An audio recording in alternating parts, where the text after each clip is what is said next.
আসসালামু আলাইকুম সবাইকে। তাৎক্ষণিক বেগ এবং গড় বেগ খুবই কনফিউজিং দুটি বিষয়। তারপর আমরা চেষ্টা করব খুব সুন্দরভাবে এই কনসেপ্টটাকে বুঝার। আমি ফতেহ আহমেদ। তো চলুন শুরু করি। সো টপিক যেটা ছিল সেটা তো বললাম। সো আসুন এখন হচ্ছে গড় বেগ। গড় জিনিসটা কি? আমরা ১, ২, ৩ ৩ টা সংখ্যাকে যদি যোগ করি এবং ৩ দ্বারা ভাগ করি তাহলে আমরা গড়টা পাই। তাই তো? এখানে আমরা গড়টা এভাবেই করে থাকি। গড় জিনিসটা কিভাবে করে থাকি? উপরে যতগুলো আমাদের দূরত্ব রয়েছে মানে টোটাল ডিসট্যান্স, বাংলা ভাষায় বলে মোট দূরত্ব। ঠিক আছে? টোটাল ডিসট্যান্স কে যদি আমরা আমাদের টোটাল যে টাইম দ্বারা ভাগ করি তাহলে আমরা পাই হচ্ছে ভি এভারেজ। মানে হচ্ছে VAVG, ভি এভারেজ মানে গড় বেগ।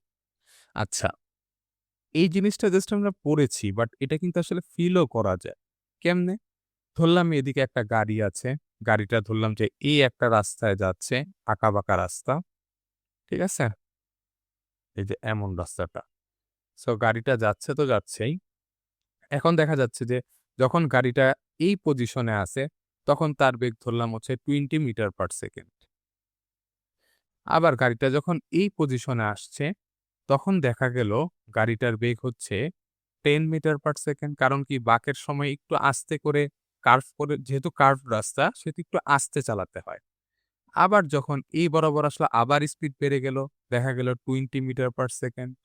আবার যখন এই কার্ভে আসলো দেখা গেল এবার 5 মিটার পার সেকেন্ড হচ্ছে। দ্যাট মিনস এখানে যে বেগটা রয়েছে সেটা কিন্তু আসলে ফিক্সড না, চেঞ্জ হচ্ছে। আচ্ছা, বেগ যেহেতু চেঞ্জ হচ্ছে, আমরা যদি এখানে এভারেজ ভেলোসিটি বা হচ্ছে গড় বেগ নির্ণয় করতে চাই, মানে প্রতি মিনিটে বা হচ্ছে প্রতি সেকেন্ডে সে কতটুকু গড়ে করে যাচ্ছে সেটা যদি বের করতে চাই, তখন কিন্তু আমরা হচ্ছে তার টোটাল যে ডিসট্যান্সটা সে অতিক্রম করেছে সেটাই কিন্তু আমাদেরকে যোগ করতে হচ্ছে। দ্যাট মিনস এখান থেকে এতটুকু যে ডিসট্যান্সটা, এটাকে যদি আমরা চিন্তা করি যে ১০০ মিটার, ঠিক আছে? ১০০ মিটার যদি হয় তার মানে তার বেগ বারবার চেঞ্জ হচ্ছে এবং সময় কিন্তু দেওয়া আছে। ধরো যে এখান থেকে যাইতে লাগছে ১০ সেকেন্ড। ঠিক আছে? জাস্ট বুঝানোর জন্য বলতেছি যে ১০ সেকেন্ড হয়।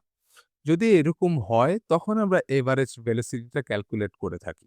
যাতে আমরা এতটুকু এনশিওর করতে পারি যে প্রত্যেকটা জায়গায় যাতে সেম পরিমাণের বেগ আছে এটা আমরা কনসিডার করে নেই।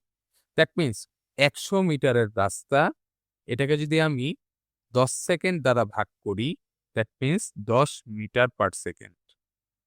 এটাই হচ্ছে এভারেজ। দ্যাট মিনস আমরা তখন চিন্তা করি যে সে প্রতি সেকেন্ডে সে হচ্ছে ১০ মিটার করে যাচ্ছে। সেটা কার্ভ রাস্তা হোক বা স্ট্রেইট রাস্তা হোক, যেই রাস্তাই হোক না কেন, সে প্রত্যেক সেকেন্ডে ১০ মিটার করে যাচ্ছে। আচ্ছা। সো এইটা ছিল হচ্ছে গড় বেগ। যেখানে আমরা একটা সুন্দর মতো চিত্র দিয়ে ভিজুয়ালাইজেশন করতে পারলাম। বাট তাৎক্ষণিক বেগটা কিভাবে আমরা রিপ্রেজেন্ট করতে পারি? আচ্ছা, তাৎক্ষণিক বেগ নিয়ে যদি একটু কথা বলতে হয়, তো আমরা চিন্তা করলাম যে আমরা আছি বাসাবো। আর এই পাশে রয়েছে হচ্ছে ধরুন মতিঝিল। ঠিক আছে? সো আমি আমার বাসা থেকে রওনা দিলাম। রওনা দিয়ে রাস্তার একটা মাঝখানের একটা পয়েন্টে থেকে আবার আমি মতিঝিলের দিকে যাচ্ছি। ঠিক আছে? এখন এই রাস্তার এই মাঝখানের পয়েন্টটা ধরুন, যেই পয়েন্টটা আছে, সেই পয়েন্টে আমার একটা ফ্রেন্ড আমাকে কল দিয়েছে। আচ্ছা, ফ্রেন্ড যদি কল দেয়, তাহলে ফ্রেন্ড তোমাকে জিজ্ঞাসা করলো, "তুমি কোথায় আছো?" আমরা বললাম কি? কমলাপুর। ভালো কথা। আমরা কমলাপুর আছি। এখন এই কমলাপুরে তখন বলল যে, "তুমি কিসে আছো?" বলল যে, "আমি বাইকে আছি বা গাড়িতে আছি।" সামহাউ যেকোনো একটা কিছু বলল।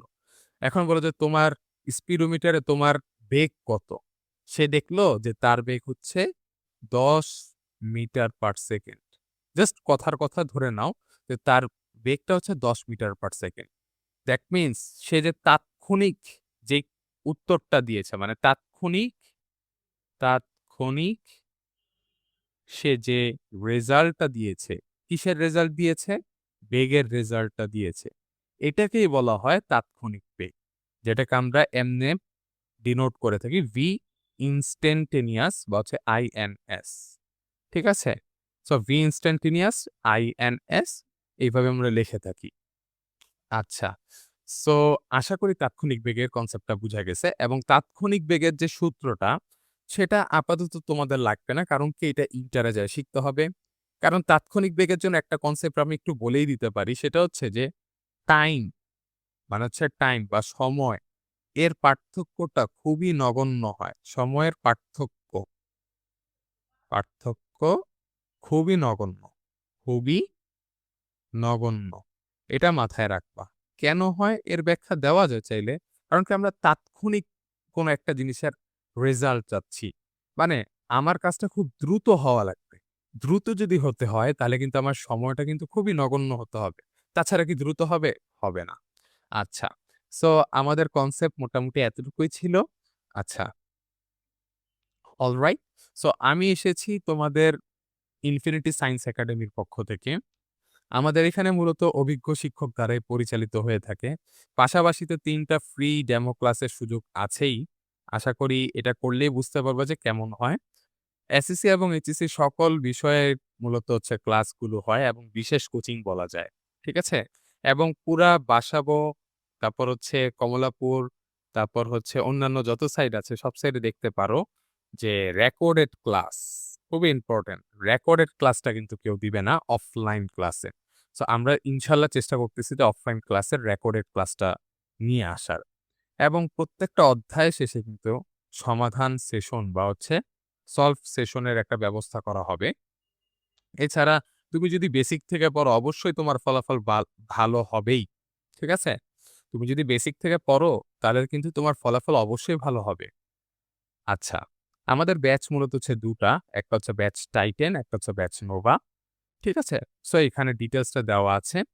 একই সাথে আমাদের যে ঠিকানা, এই ঠিকানাটা হচ্ছে ১৬/৩ পূর্ব বাসাবো, আল মাহমুদ ইসলামিক কিন্ডারগার্টেন ১৬/৩। আশা করি এইখানে তোমরা যদি স্ক্যান করো তোমাদেরকে গুগল যে ম্যাপসটা রয়েছে সেখানে দেখাবে। এছাড়া আমাদের ডেমো ক্লাস তোমরা দেখতেই পারো। আমাদের ইউটিউব চ্যানেলের মধ্যে যাও এবং ডেমো ক্লাসগুলো দেখো।